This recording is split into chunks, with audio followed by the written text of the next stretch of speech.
to order. You're good to go. Okay.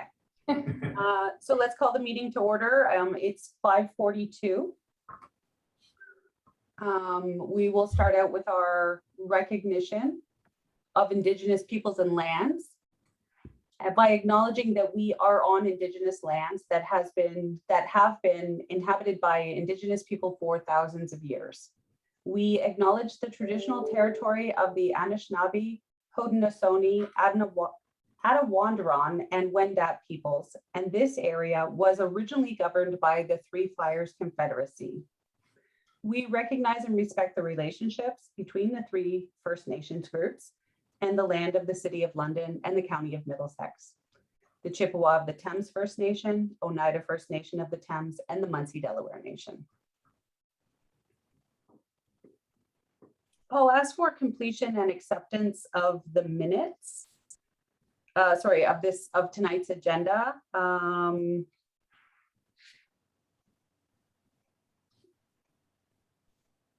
Are there any interest in adding items to the agenda or to the new business section? Seeing none.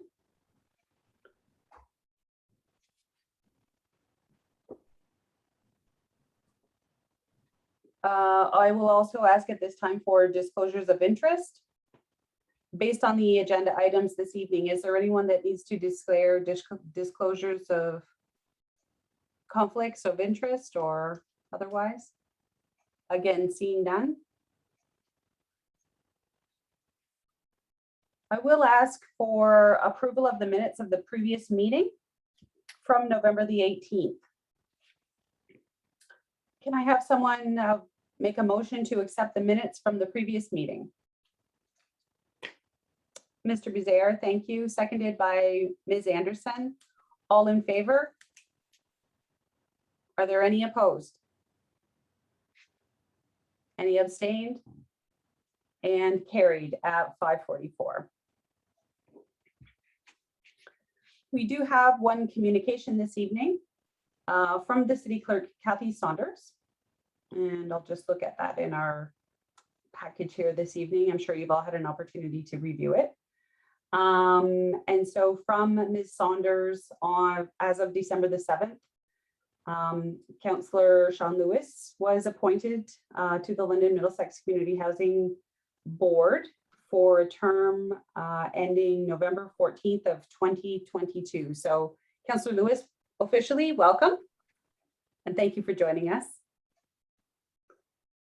And that the city clerk be directed to bring forward applications for consideration to fill the tenant vacancy at a future meeting of the SPPC. Was anybody in attendance there? Was there any indication of a timeline? Councillor Morgan?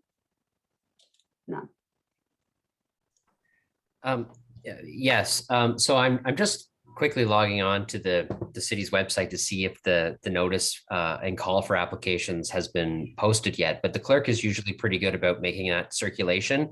And what would be helpful, given it's a vacant tenant position, obviously there's only a certain population to draw from. So any assistance in getting that message out about that vacancy so that applications can be provided for City Council's consideration would be very helpful. So I will endeavor to track that down during the course of the meeting to see if it's open yet and provide the link. And it would be great if through any sort of channels that the Housing Corporation has, if they could promote that to the tenants so that we can get lots of great applicants to choose from.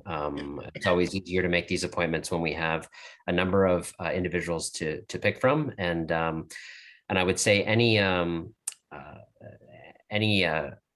ability of the board and members of the board who are tenants to promote this would be very helpful as well.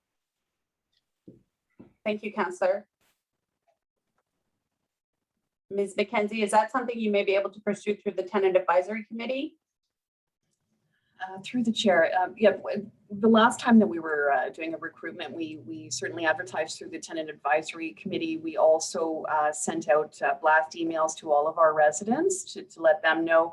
We put notices in the buildings, and then we reached out to all of our community partners to see if they could engage with any of their contacts as well. So we'll do the same thing as soon as it's available. Thank you. Are there any questions or comments regarding the communication from City Clerk?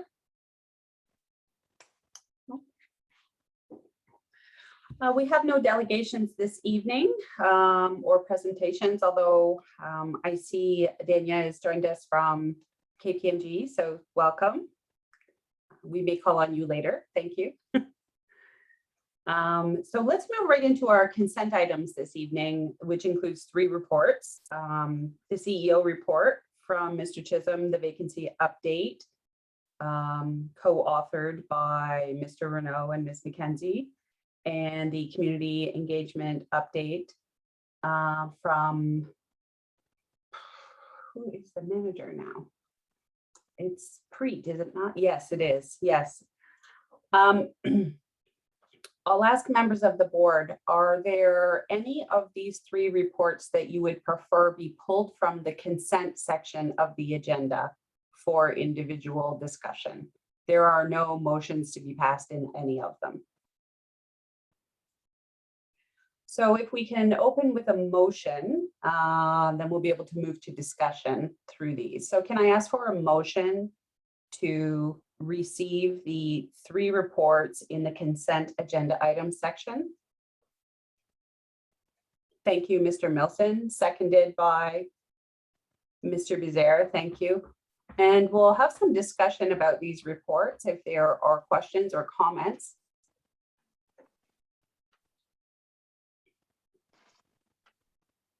Ms. Anderson?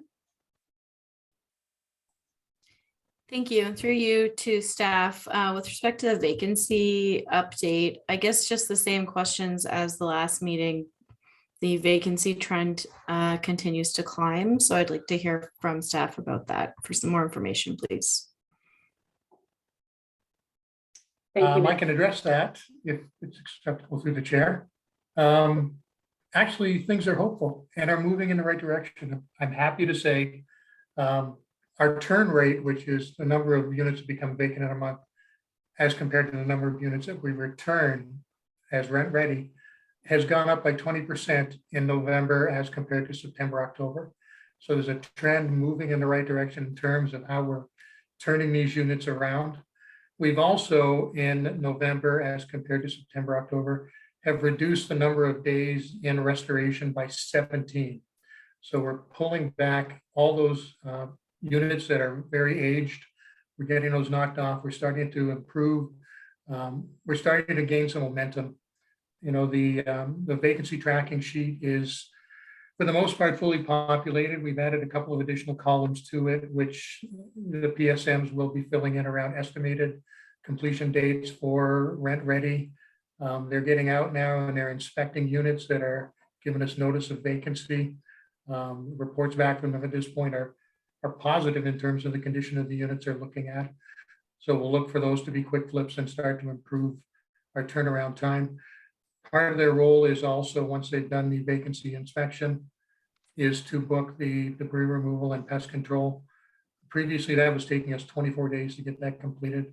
The expectation now is that those 2 items will be done in 5 days. So we're looking at the process as regards this vacancy tracking sheet. And it's really making some things apparent and some real opportunities for us to start shaving our time, turn these units around quicker. You know, I'm not going to say we don't have a ways to go. We certainly do. You know, we didn't get in this condition overnight, and it's going to take us a bit of time to get to where our turn rate is 100%, or in this case, better, in order for us to be able to start clawing our way back. But I'm very positive about the improvements that have been made. I'm positive in a direction that we're already seeing within the last month in terms of movement in the right direction, moving up in terms of success rate and turning these units around. You know, it is number 1 on our radar. It is job 1 for everyone on my team, and we're starting to get excited about it. we're starting to see the opportunities, we're starting to take advantage. And as a result, we're seeing some positive gains.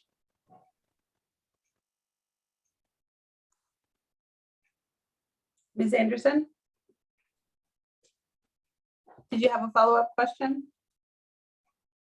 Thank you for that. I guess, so how will we see that reflected then in the trends next month? Will we begin to see the final vacancy trending downwards? Well, ideally, that would be the expectation. You know, if we can continue to move forward and to gain ground and gain speed the way we are now, that would be the expectation. I mean, that's always the goal, is to reduce the turnaround time for these units and to deal with that backlog. You know, we would love ideally to get to a point in time where all we were dealing with was 1 month in terms of the number of units. It's going to take us a bit of time to get there without question. But, you know, we anticipate continuing to show a trend downward in terms of the number of vacant units. That's the goal. And, you know, I'm happy to report out every month on this and what we're doing, the successes we're seeing, any other opportunities for improvement. As I said, it is job one for us. Councillor Morgan, you had a question? Yes, I have a couple of questions and comments on this report as I did last month. So I'm glad to hear about the tracking sheet and the process changes and how that will help. Like Ms. Anderson, I think I'm very interested in seeing that translate into results in the report instead of the trends of final vacancies rising, that we actually get ahead and start lowering them. And the other piece that I think would perhaps be helpful is, as there are so many units in the active restoration category, if there's any more detail that can be given about any challenges associated with the restoration of those units. I know that there are many industries that have supply chain issues. There are reasonable delays on a number of fronts in a number of projects, especially from the construction standpoint. And for us to get a lot of transparency on if we're not meeting the targets, as we aren't in a number of categories, what is the rationale? Not just what are we doing to get back to them, but if there's any reasonable rationale that we would be lagging because of issues beyond our control, I'm interested in that. And further, to my point last month, when we get into CMHC restorations and more complete and detailed restorations, I think it would be beneficial to us to have those CMHC classification restorations identified very clearly on the report. My understanding from our previous discussions is that those may take a little longer just because of the scope of restoration and work that will be done on those units, and it would be very good to be able to see those clearly once that work starts happening, especially when it starts to become happen on a mass scale. So those are my thoughts. I appreciate any comments on them, but more comments than questions, I guess. Appreciate your comment, especially the one about identifying things that are getting in the way of turning these units quickly. One of the things we've added to the vacancy tracking sheet is for lack of a better word, condition assessment column. And we created a scale for when PSM goes into a unit, takes a look at it. You know, a unit that's identified as a 1 may have 3 to 5 days work to turn it around. A 2 would be more damage that needs repair, a 3, and then 4 would be contractor use because the unit is badly damaged. We've set a separate scale up for the family units because they tend to take longer because of the size.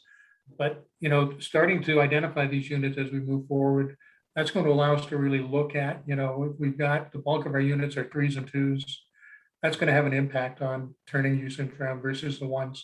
So it's, again, part of that whole data gathering piece that we really want to start to understand what happens in our buildings, how quickly we're able to respond to them, allow us to identify where we need to apply additional resources if we need to take a staff person from their building for a couple of days and bring them over to another building to provide support there to get units turned around.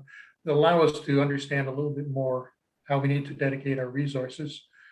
The CMHC units, as we start getting closer towards that, which will be probably towards the end of the first quarter of next year, happy to have those identified, to track them. We can certainly put something together to report on progress once units are demolished, how long it's going to take to get them back in shape. We're doing a mock-up now. We'll be starting the actual construction shortly. The demolition has taken place. So once those units start to get set aside for us, and we start looking at where we're going to be able to get contractors and start working, absolutely happy to share that with you. And through the chair, just as a follow-up comment, I appreciate that. And the reason why I ask for a greater level of detail in this report, and I understand the tracking sheet has a great level of detail, is, as you know, there is an element of public scrutiny and scrutiny from my colleagues on council related to the way that we're managing and addressing vacancies.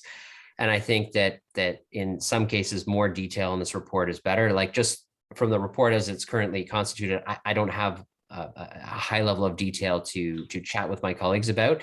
Having some of that information that you just discussed presented in the report, I think would be advantageous for public transparency, as well as allowing people to see what reasonable delays are happening. Obviously, if units are coming in a condition that requires a lot of restoration, and they're classified that way, it's reasonable that takes longer. If they're coming in with minor damage and it's taking us a long time to turn them around, that identifies a problem. So it sounds to me like things are going well from the way you've described it. It sounds like you have the data to show that. And I think the more transparent we can be about that, the more those who are concerned about the issue of vacancy and vacancy management will be able to have their questions answered. Thank you. Ms. McKenzie, did you have a comment? Yes, through you, Chair. Just to further comment to Councillor Morgan's questions about the report, the intention, since we're sort of coming to the close of the year, the intention is for us in the new year to look at revamping this report and changing how we are reporting this information out. So there will be an opportunity for us to identify certainly the CMHC units and the time lag that will occur with those. But we are in the new year going to be presenting a whole new vacancy report for the board with more detail. Yeah, and I'll just say that sounds excellent. I'm looking very forward to that, and thank you for your work on that. Councillor Morgan, would I be overstepping if I volunteered you to provide some input on that report? I'd be happy to provide input on it for sure. Absolutely. Thank you for that. Are there any other questions or comments regarding any of the consent item reports this evening? Oh, Ms. Brooks? Yes, thank you. Through you, Chair, to staff. I just had a question about the non-rentable or active restoration units, where it says units are being used for broader portfolio improvements. So I'm just wondering if units are being reserved for future development and possibly not being added to active restoration. And I'm wondering if we can get some more clarification on how many units are being potentially reserved for other projects. Because that essentially, I think, would take away from our available stock. Mr. Renaud? Yeah, through the chair. We're not reserving any units at this point for CMHC, but we have units that are essentially out of stock to support the Reimagine Southdale project. We have a number of family units there that have been vacant and set aside and are being held for the Reimagine project. But in terms of CMHC, at this point, we have one unit that we're using as our mock-up unit, and no others that we've set aside at this point. Mr. Renaud, if I could, are you able to say how many units are set aside at Southdale? I mean, we understand this is the process. Just curious if that is a contributing factor to the 66 family sites currently in active restoration. To be honest, Madam Chair, I'd have to check the list to see what that is. And you know, the funny part is I looked at it yesterday, but I can't remember today.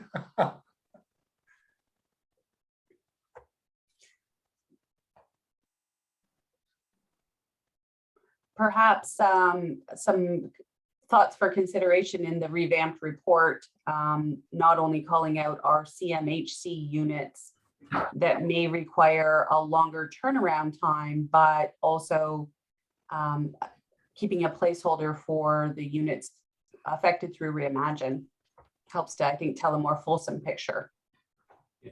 So Happy to provide that. yeah, through you, Chair, I think we've looked at this. We do look at it monthly.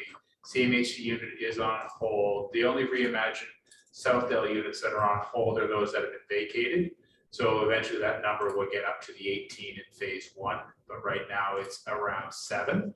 And any other units that sort of are not considered vacant may be used by community programs or those types of things. We can give a fulsome list when we come back with the revised report in 2022, but the number is fairly small, and it is something we discuss as part of the review of the vacancy report.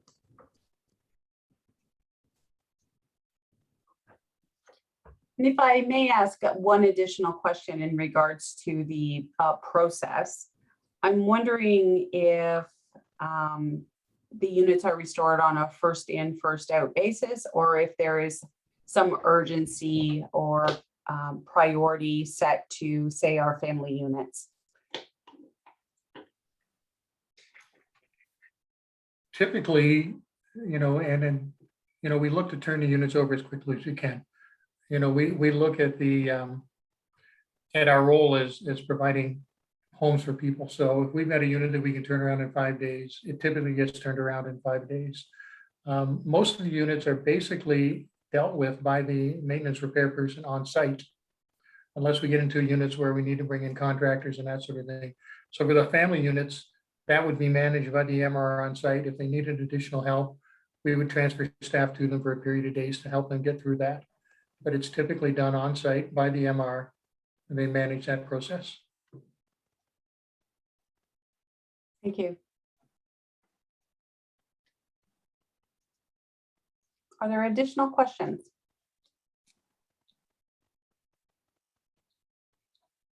Okay, I'll call the vote at this time. All those in favor of receiving the 3 consent item reports. A motion by Councillor Morgan, seconded by Mr. Milson, and all of those in favor. Oh, I'm sorry, we've already got the motion and second on the floor. My apologies. All of those in favor.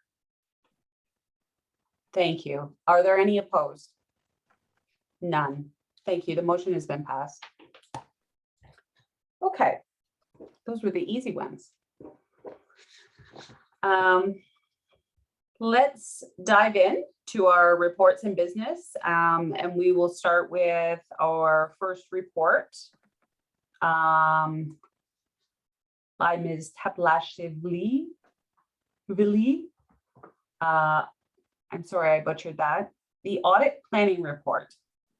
I'm sure you've all had an opportunity to read it, but are you able to give us a brief overview? I'd like to welcome Danya Napani from KPMG so she can present their plan to all of us. With your permission. Thank you. Good evening, everyone. My name is Danya Napani, and I am the audit manager for this year. I would like to start with you on page 1 of the audit report, of the audit plan. So we have prepared this report, which includes some information about the audit plan of the year and anything that is required to be communicated to you under the Canadian auditing standards in your role. So we will go into the different sections of this report in further details in the upcoming pages. On page 2, we have included some information about the audit quality. On page 3, we have included the details of materiality. The materiality calculation is consistent with the prior year and is based on the prior year expenses. We will continue to reevaluate the calculation throughout the audit based on any changes identified. I would like to also point your attention to the audit misstatement threshold. This would be the threshold that we will use to communicate to you any differences above that point. On pages 4 and 5, we've included our audit risks, which include the fraud risk from revenue recognition. This risk is rebutted as management's performance is not based on earnings. And the second risk is the fraud risk from management override of control. This risk is not rebutted, and we will be performing procedures to address it.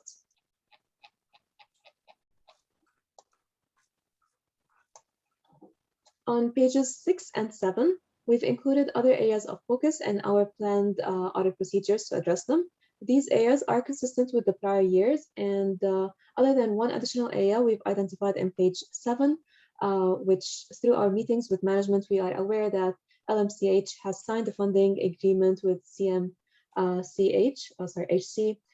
We've received this agreement, and we will be reviewing it to identify if there are any accounting implications.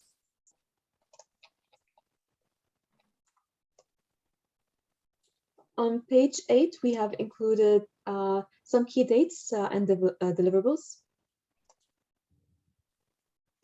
Page 9 outlines our expected fees. And moving on to the appendices, Appendix 1 outlines all the required communications to you. In addition, I would like to point your attention to the section that is under required inquiries. These are required of us to ask you based on the auditing standards. You can provide us with answers at this point, or you can find the contact details of Katie and mine included at the beginning of the report, so you can feel free to reach out to us if you have any communications regarding those inquiries.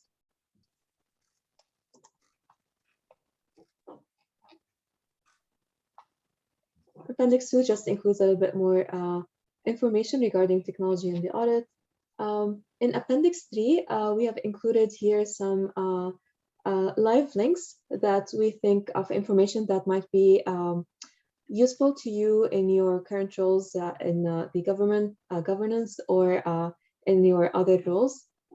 So you can feel free to have some reading material over there. And finally, the last appendix, which is Appendix 4, this includes the current developments under the PSAP auditing, accounting standard. And there are some changes that are coming down the pipeline, and we will work with management as the implementation gets closer to determine what are the impacts on LMHC. And this concludes our report, our planning report. Do you have any questions? Thank you, Ms. Nabani. Before we engage, we will ask for a motion to approve. Just want to refresh myself on the wording of the report. It's the audit planning report. To receive KPMG's audit planning report for the year ending December 31st. Mr. Bizaire, seconded by Councillor Morgan, thank you. And we'll engage in our discussion at this time. Does anybody have any questions for Ms. Nabani? Councillor Morgan? Yes, and it's good to see you again. I know we touched base on a number of audits that you do, both yourself and Katie. Is there anything unique to this audit plan that would be unique to housing corporations, or is it a fairly standard audit plan that you'll be engaging in? At this point, I'm going to say it's a fairly standard audit plan.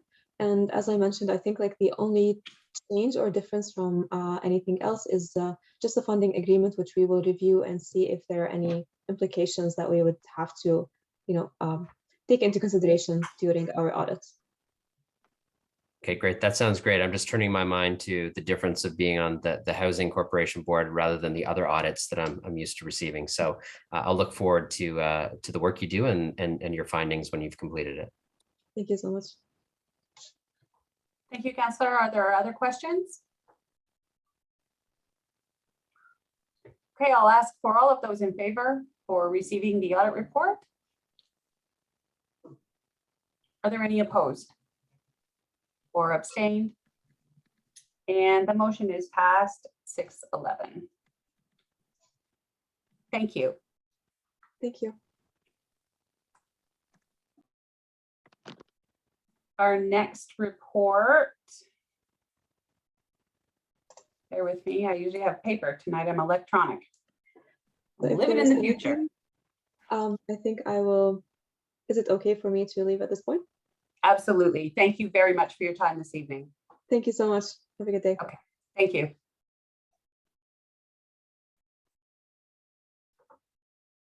Report 2021-29 by Mr. Porter.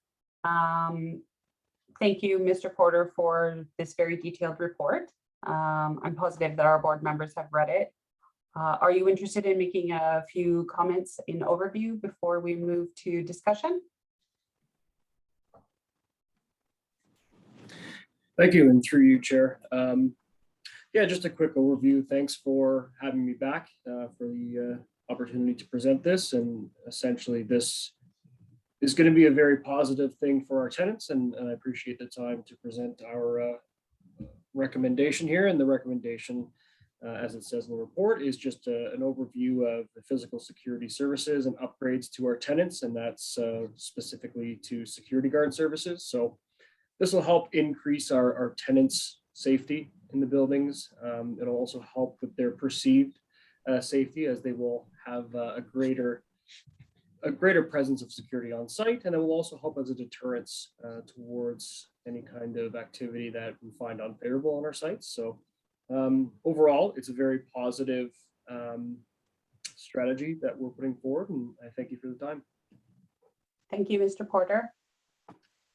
Okay, so let's start with a motion to approve the recommendation to award the contract for security guard services to Vigilant Security Services for a term of 1 year with the optional extension at a cost of $457,020 exclusive of applicable taxes, and then to authorize LMHC staff to take the necessary actions. Could I have somebody make the motion?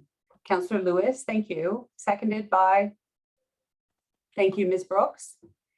And let's open the discussion. Yes, Councillor Morgan. Yeah, my apologies for talking about everything. That's However, this one stems from, as the report says, from the multi-year budget submission to Municipal Council for increased security services, and it was approved by Council. And I think the awarding of this tender and this looks like a very good report. I'm curious for our staff, at the conclusion or even on an ongoing basis, given that this is something new that Council has funded, what sort of reporting do we do back to the shareholder on was it successful? How did it go? Is the money meeting kind of the needs and intent of the original business case? I'm curious on both how it's going and how we're going to report that information back for a significant investment that was made by the shareholder. Thank you, Councillor. Mr. Porter? Thank you, and through you, Chair. It's a great question. We have identified, excuse me, several key performance indicators that we will be looking at. So some of those were proposed initially through Business Case 19. As we have implemented, the primary funding has gone to the internal security staff. So we have 3 community safety specialists and myself as the security manager who oversees all 3 of the portfolios, which encompasses all of our properties.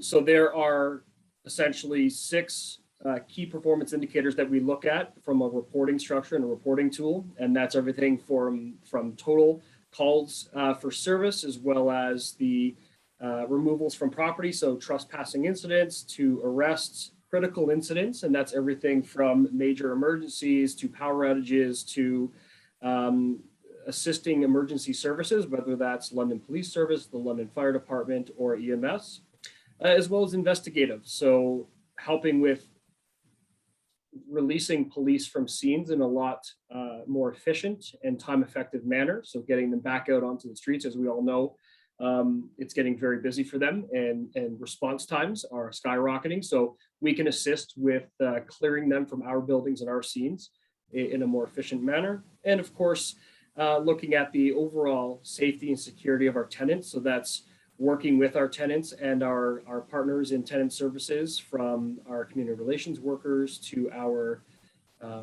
tenant services managers, and keeping our buildings safe and secure. So that's in secure locations, whether that's a dwelling or a common area, we record those as well. So again, there's essentially 6 KPIs that we focus on, and overall we will be creating a document and reporting back to the board in early 2022 with regards to what those look like and what our numbers are showing us, from trends to different crimes versus how our tenants are feeling. We have a lot of tenants who are getting to know our team very well. We've created a communication line between the tenants and my team. We have a community safety unit email.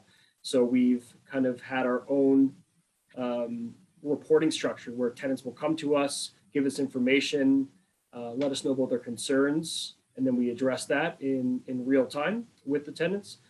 Or we do an investigation, follow up with them based on our findings. So there's a lot of great things happening here, and we will definitely be reporting back to the board in 2022 with those KPIs. Councillor? Thank you. And just as a follow-up, I'm glad to hear that. And I'm glad to hear that there'll be a report on those KPIs. And I know maybe perhaps more for our CEO, it's going to be a theme of mine to have us turn our mind to reporting back on the investments that the shareholder has made and their effectiveness.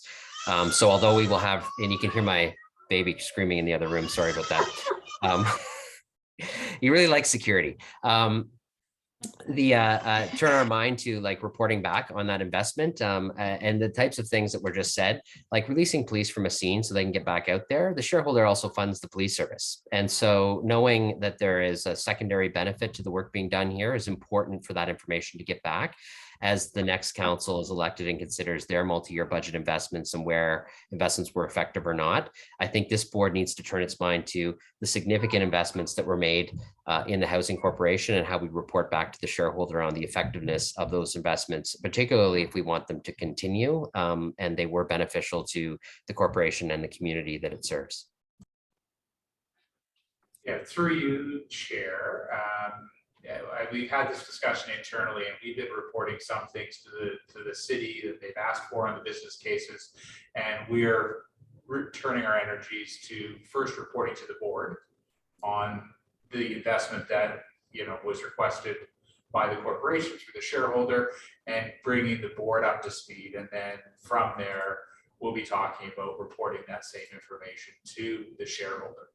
So in terms of governance, want to make sure that everything we're reporting to the shareholder of significance is shared with the board for their input and their consideration before we communicate that to the shareholder. So that will be something we'll be doing early in 2022 and consistently. We got to figure out the rhythm for each report. And then from there, we'll talk about when do we report to the shareholder on that.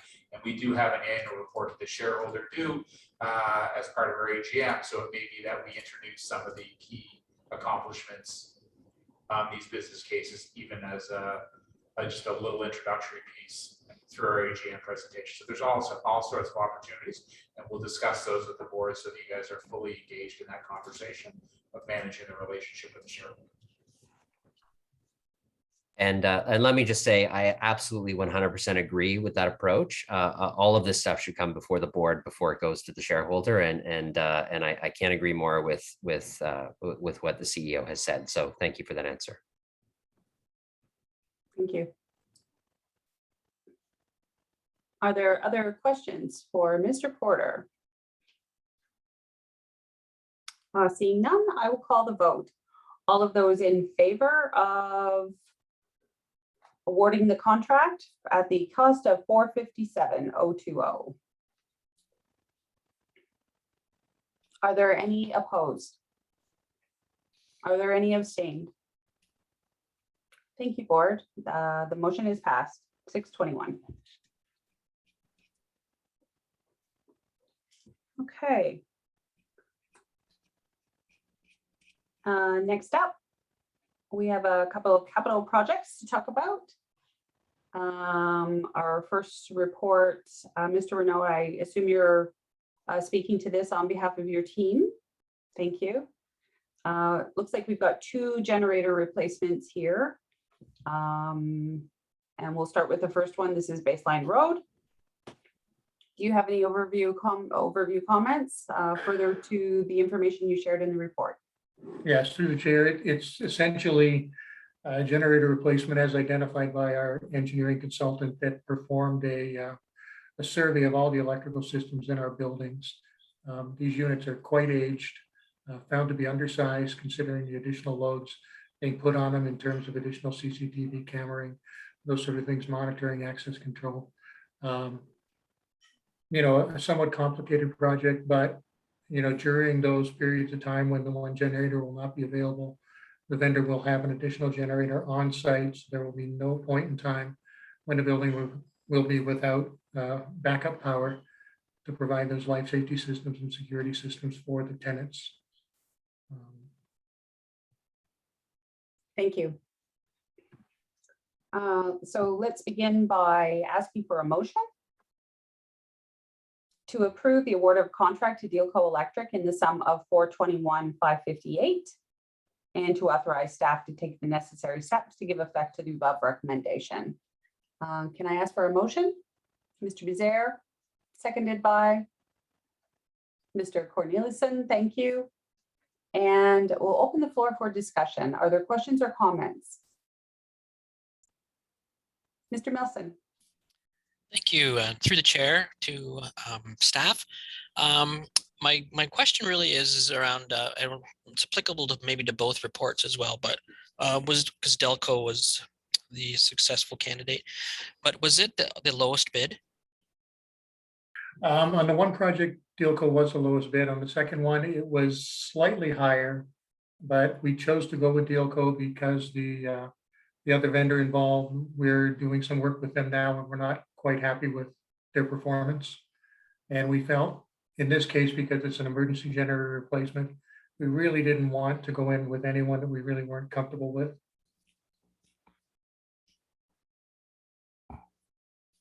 Thank you.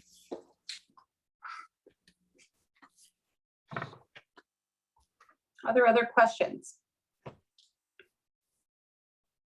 I have a couple of questions, and it's in regards to the budget. The report indicates that the capital budget set aside was $457,000, and that the bid price that you've listed here is exclusive of taxes. And so with the assumed 13% tax on that, that brings us to a funding gap of just under 20,000. And I just wanted to be sure that this was acknowledged and that there were some concessions in the capital budget to accommodate this. Through the chair, absolutely. We did some reallocations to ensure that the money was there for the project. There were a couple other projects we had to do similar things, but everything is clean and good to go. Thank you.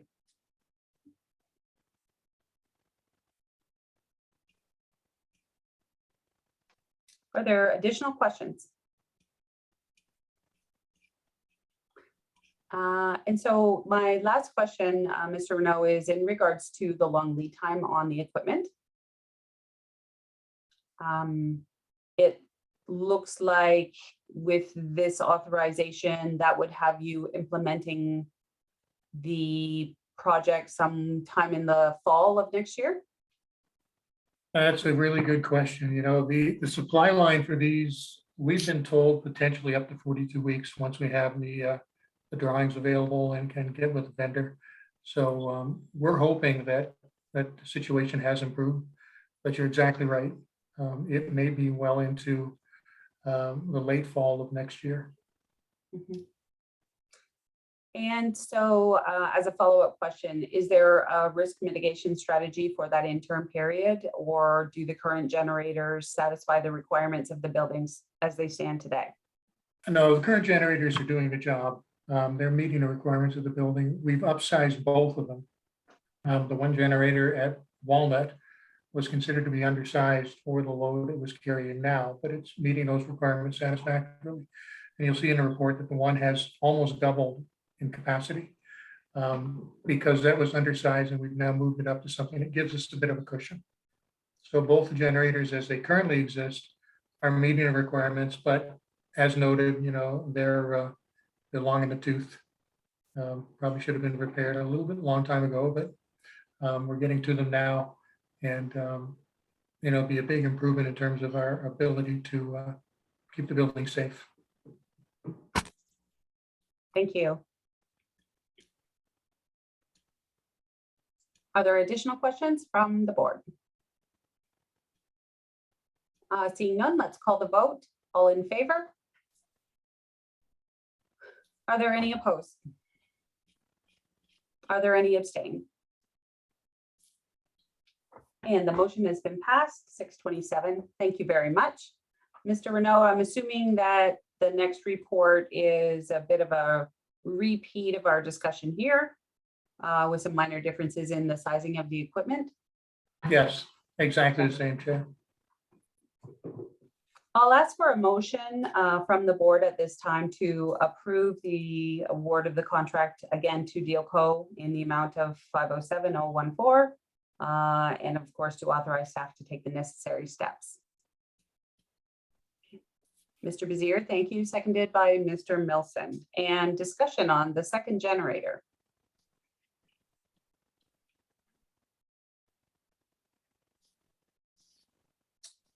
Mr. Milson?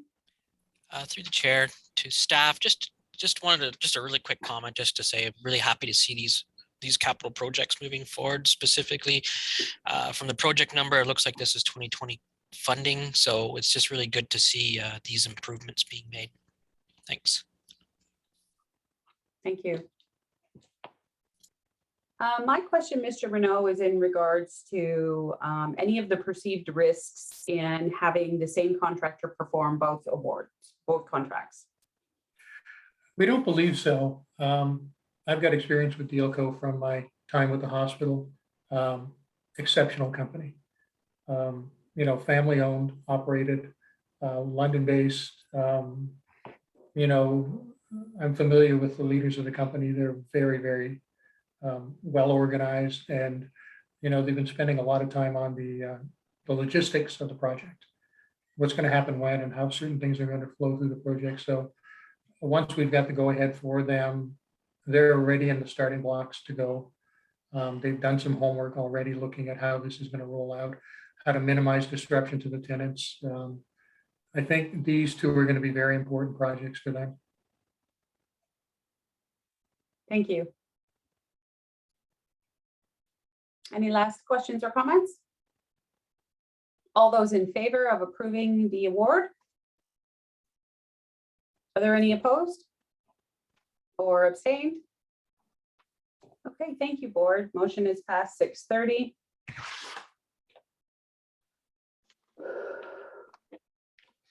Okay, you're still in the hot seat.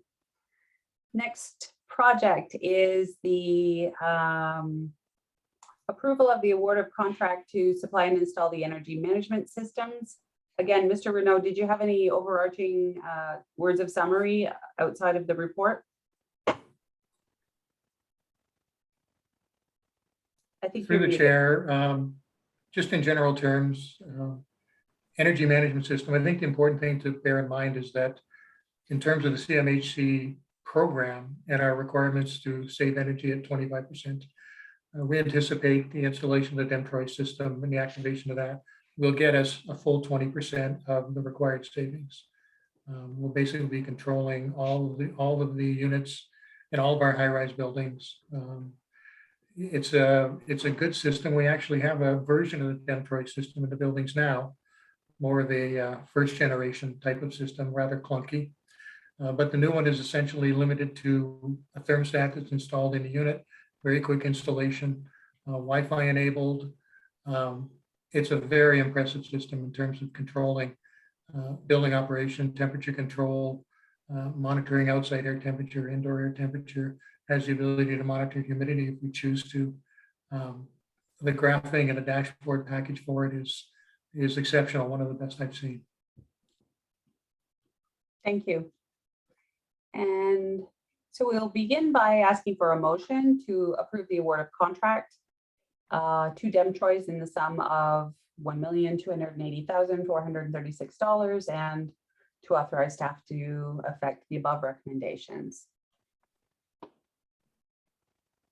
Thank you, Mr. Bizaire. And is there a seconder? Thank you, Councillor Morgan. And let's open the discussion on this report. Are there questions or comments for Mr. Renaud?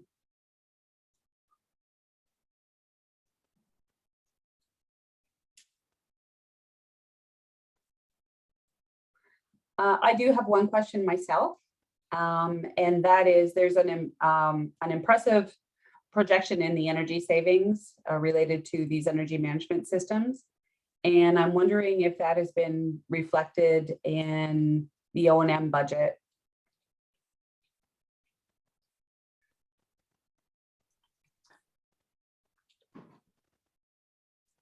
You know,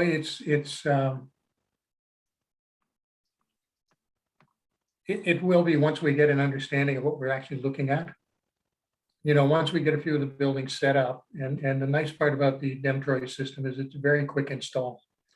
We're looking at a week to do a building and to have it up and running. And then once we work with them and start to set the parameters, the set points for the system, start to operate the system, we'll start to get a feel for what it's going to look like for those buildings. And once we have that in hand and we can make some, what I would think would be reasonable projections, then we can start looking at our energy and our utility budgeting and see where we can make some movement there. Okay, so I think I understand that in the budget as it stands today, it doesn't reflect this energy savings, but there is a potential savings that may present itself later on. Correct. Thank you for clarifying. Are there additional questions? Councillor Morgan? Yes, more comment than a question. This looks like a very good project. The ROI on it is a very good number at 6.7 years. And this is one of those like good news stories, right? Like this is a great investment, and I think the chair is on this. Like this has potential budget saving implications, and this is one of those things where I think that the housing corporation, as we kind of move through getting the new CEO and the new board, we got to think about when we're going to be a little more aggressive in like sharing this stuff out, like these good news stories, putting out some media releases so that we can let others know when we're making significant. This is the type of thing that the city would put out a release on, an energy management system that's going to have a great ROI and potentially savings and provide, better management of something at a time when, climate change is very important and a very hot topic. So I just think, we should turn our mind to, for lack of a better term, tooting our own horn when we have some good news investments and some good opportunities that we've seized, knowing that obviously the results of that opportunity and the benefits of it are in the future, but making the investment is a good decision of the board, and it's something we should be pretty proud of sharing, seizing an opportunity like this when they come along. Thank you, Councillor Morgan. And through the chair, we have drafted the communication planning for the CMHC project specifically, and it's really just about working with the chair to make sure that we're aligned in timing and things like that, just to sort of, in my no surprise world, that we talk about what the key messages will be and when we'll enact it, but we are framing that up, and I agree with you on this is a significant investment, right, in terms of improvements for our tenants, improvements to housing overall, the climate and budget. So we do want to make sure that we get this message out.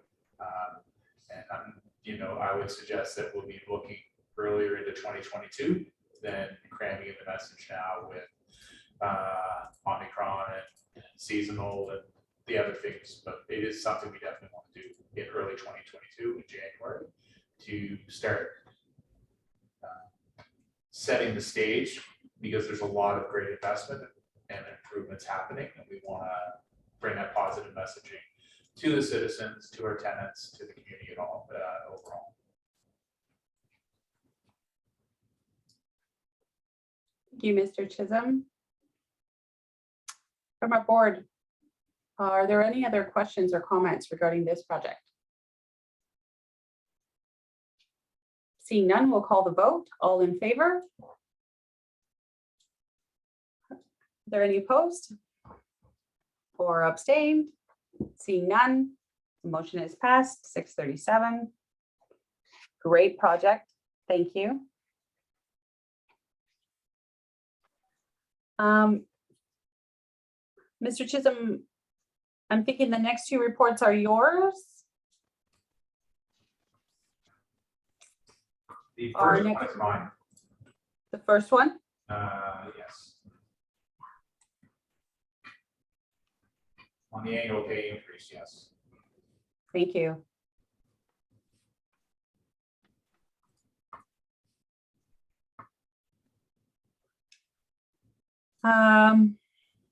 Did you have an overview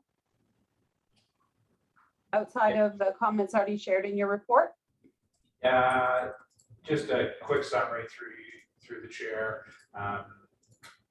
We have a collective agreement in place with our bargaining unit staff, which sets an annual wage increase.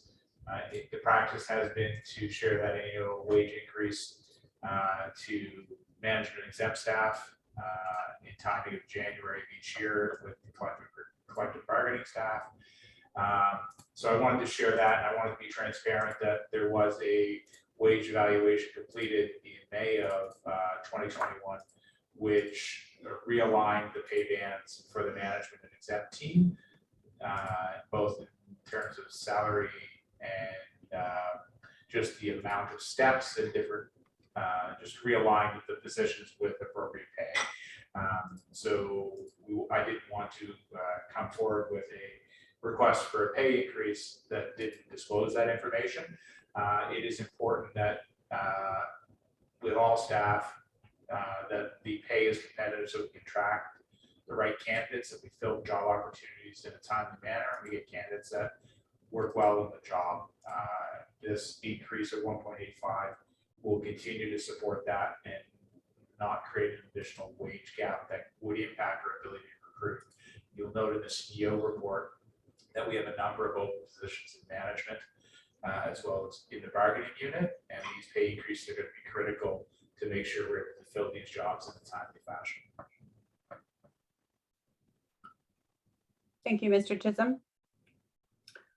So we will start with asking for a motion to approve the pay increase for management and bargaining unit exempt staff of 1.85, which aligns with the collective agreement.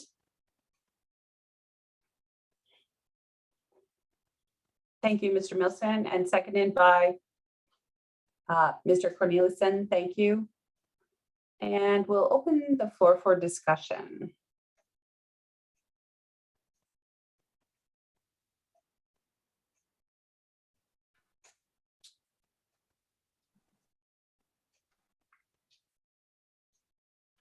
With no comments or questions, all those in favor then? Are there any opposed? Councillor Lewis, we missed you there. I'm going to assume you are in favor. Thank you. That is correct. Sorry, I'm just trying to maintain some battery life here as we roll That's down the okay. highway. No problem. Thank you. Are there any abstain? Thank you, board. The motion is passed. 641. Thank you. And our last staff report of the evening, the board work plan.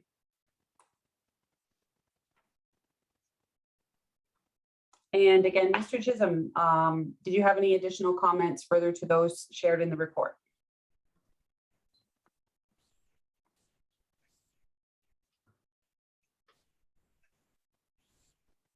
I would just like to share that it's just through you, Chair, the board work plan is a work in progress. I think it needs the input of the board to fully sort of get the business that the board wants to conduct on the agenda. This is very much driven by what staff see and what they know is coming. And it's, I think, would welcome the input over the early 2022 on how we're going to make sure the board has the work coming to it that it wants to see. So I think that's, it is a draft preliminary work plan. So I think we just need the process to flush it out to make sure that we're dealing with some of the strategic pieces that we need to work on as an organization. Thank you. So this report is a little bit different. We're receiving it for information purposes only, but it is part of the consent portion of our agenda. So I will ask for a motion to receive the report before we move into discussion. Thank you, Ms. Brooks, and seconded by Mr. Bizaire. Thank you. And just open the floor for discussion, please. Councillor Morgan. Yeah, so my thoughts on this is generally I think a good framework for a board work plan. In the section on agenda items planned for board review but not yet scheduled, I don't know if that means we're going to fit them all in somewhere or we're going to fit in the other ones, but I draw attention to and it should come as no surprise that my comments centered on something like Reimagine Southdale and the CMHC project. I know we need to confirm the reporting frequency for that, but I think pretty often on that one is probably pretty good, particularly once CMHC and Reimagine Southdale really start rolling, to know how it's going, how we're tracking. Again, these are things that can become very good news stories as long as we stay on top of them, monitor them, make sure they're really executed well. And so getting updates on substantive projects that have a lot of front-facing community exposure is I think important. So I give that comment on as staff considers the frequency of those. I think my preference would be fairly often, even if they're not exceptionally detailed, as long as it isn't onerous for staff to provide those, obviously knowing that we need to have the content. And the other ones, I think there's a general ability to fit them in wherever, as you schedule the policies for board review and approval. Something I did when I was on the library board my first time was we had policies we had to review annually. We had policies that we could review kind of on a cycle, and we will actually organize those policies over a series of years and in the timeframes to help with board transition. So if you have a bunch of new board members all at once, the complex governance policies perhaps weren't dealt with early on in that board's term, but later when they've got more experience. I know we have a number of new people, and I think as staff thinks about this, putting, obviously the stuff we need to do early based on timing, but stuff that we have flexibility on, turning our mind to putting the stuff that, is a little easier for us to knock off maybe early, stuff that requires us to have a little more experience and know each other in the way that we operate well, maybe a little later in the year. So those are my general comments on the work plan. I know it's a work in progress. I know you're looking for some feedback on our thoughts. Those would be my thoughts, but generally I think the structure and content's very good.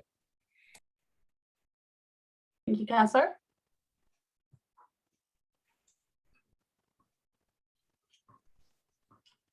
Are there additional questions or comments from the board?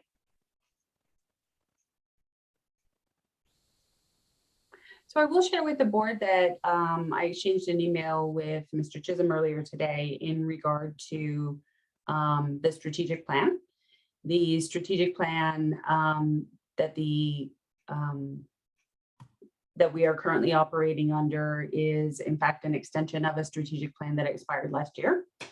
And so there will be some work that needs to happen on developing the next strategic plan. But I think that the development of that plan needs to be informed by some of the more priority pieces that staff is currently assembling. And so for that fact, I'm not sure if it's appropriate at this time to put timing around that. What I do know is that the previous strategic plan was facilitated by a third party, and that helped to sort of move that process along in a moderated way. And there may be the potential to do that again with this board. And so it's something that Mr. Chisholm and I will discuss in January, but my ask to the board is that, that you please take the time to review this work plan. And if you have questions or comments or items that you feel need to be incorporated into the work plan, that you either share them directly with Mr. Chisholm or share them with me, and I can assemble a set of comments on behalf of the board to be shared with staff at the beginning of the new year. And then that should allow staff to sort of firm up and reprioritize how the work falls into the quarters. So I'll leave that one with you for some light reading over the holidays. Thank you. Last call for questions? No?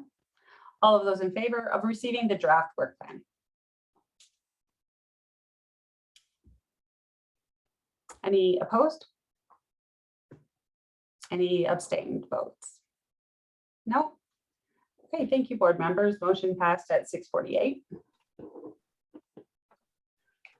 Okay, the last item on our agenda is new business or inquiries. We did not have a call for new business items to be added at the beginning, but I will ask one more time, are there any new business items or inquiries that the board would like to make at this time? Ms. Brooks? I just have through you, Chair, I just have an inquiry about the subcommittees. We were asked about which committees to be on, and I know that some had been canceled because of not enough membership. And so I'm just wondering if we will be revisiting that at some point. Yes, thank you for that. I'm just going to refresh myself on this. Okay. So prior to some of the membership changes on our board, we had asked board members to express an interest in some of the subcommittees, and then we would determine how those subcommittees would be formed. What we discovered in the bylaw was that we really needed almost every board member to attend almost every subcommittee in order to fulfill the obligation of the bylaw. And so at that time, that wasn't viable. However, it is our intention to resume the process. And so in the new year, I will re-ask for interest from our board members to participate in subcommittees and look at reassembling those as quickly as possible and getting those first meetings booked back on folks' agendas so that we can set out the terms of reference in each of the respective subcommittees, which I believe there were 3 established at the time. Am I correct? There was finance. Human resources, and I think Yes. tenant. I think there's a Correct. tenant one. Yes, thank you for that. Does that seem reasonable to the rest of the board? Okay, thank you, Ms. Brooks. Yes. Through you, Chair, you'll note that the work plan is organized, showing where the work would flow, where we think the work is flowing through a committee. So all the work that comes to the board should flow through a committee, and we sort of set out. So at least there's a start for the work plan for each committee. So hopefully, There's probably, oh, I'm sorry, Mr. Chisholm. yeah. So our hope is to sort of get the committees up and running, just to make more space for some of the conversations that need to take place that otherwise may not get full airing at a board meeting because of the complexity of the work and a lot of time available. And so respecting that we do still have a tenant vacancy on our board, there's really no reason for the remaining members of the board to delay expressing those interests. So perhaps we'll get that email circulated sooner than later. And that will help inform our assembly of the subcommittees, and we can get that kicked off right away. So that's on the to-do list.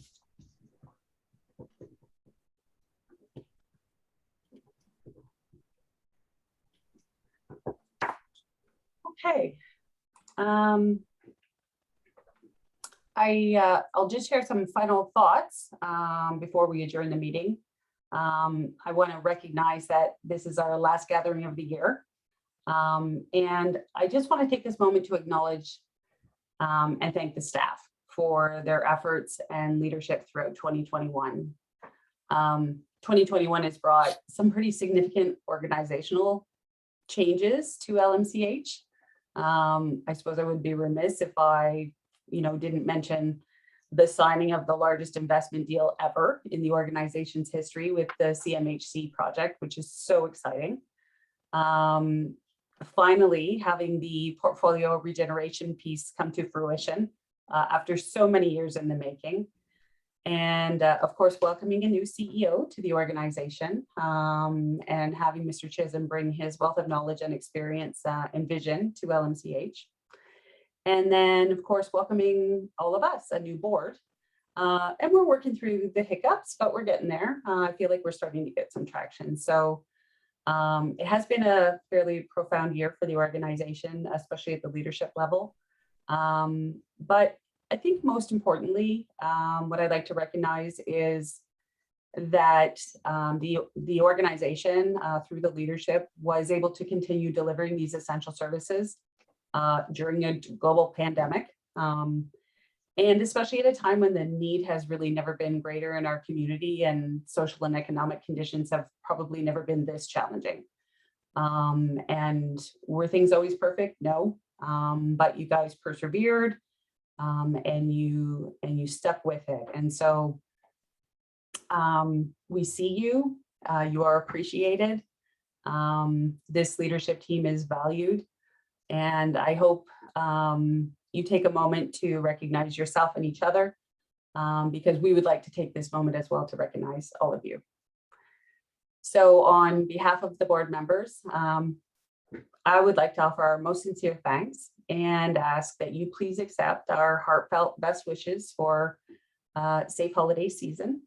And we know that while others will be enjoying the break and with their friends and families, that you guys will still be on duty. So thank you for that.